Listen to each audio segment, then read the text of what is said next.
So I thought it would be fun for you to go through one of our exhibits called What Element Are You? Right. And so it's kind of like a personality test and the periodic table put together. And so it seemed like you would be the perfect person to do this. I'm going to be disappointed if it's not Mercury.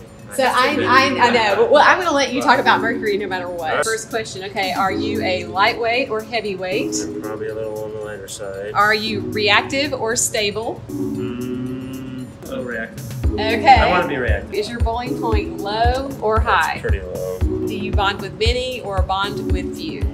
Probably a little more loose, so maybe a noble gas, I don't know. Yeah, we'll see. It takes all the information and through some doo-doo, it's going to more, figure this out. Are you out and about or hard to find?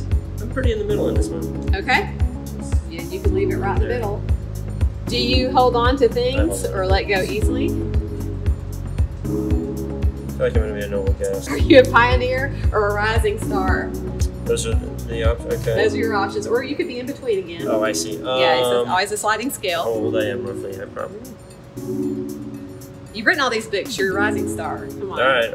Oh, congratulations. Astatine, You're that's very astatine. Did you have anything written about astatine that you all can the talk elements about? are in there, so yeah. Okay. This is an ultra rare element, so I think this and francium are the two rarest naturally occurring elements, but they're breakdown products of uranium. So I talked just about how ridiculously rare they are in the Earth's crust. There's something like a couple of grams of astatine, Right. something like that in the entire Earth's crust. It's extremely rare. Okay, now I know you want to talk about mercury, so now it's your moment. Mercury is my favorite element because I have a lot of personal memories of Mercury, as I explained in the introduction to the book.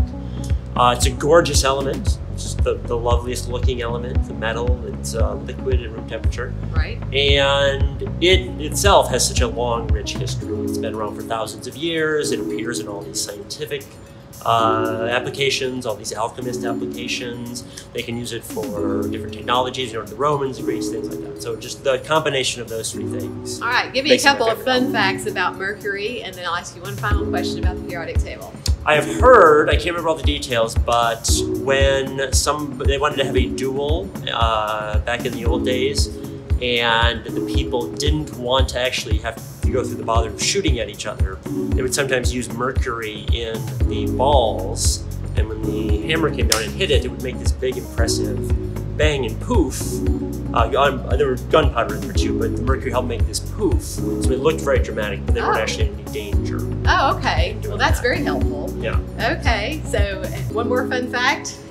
Another fun fact about mercury. I could go with the Lewis and Clark fun fact about mercury. Sure. So basically they packed these pills with Lewis and Clark when they went wandering through the middle of the continent. There's no delicate way to put it. These were very powerful laxatives. Okay, gotcha. That they gave in case they ate something that was bad, it would basically go right through them. And they know that these pills were used and that they work quite well because archaeologists can still pinpoint a few places where they know Lewis and Clark must have stayed because of the level of mercury in the soil. Wow.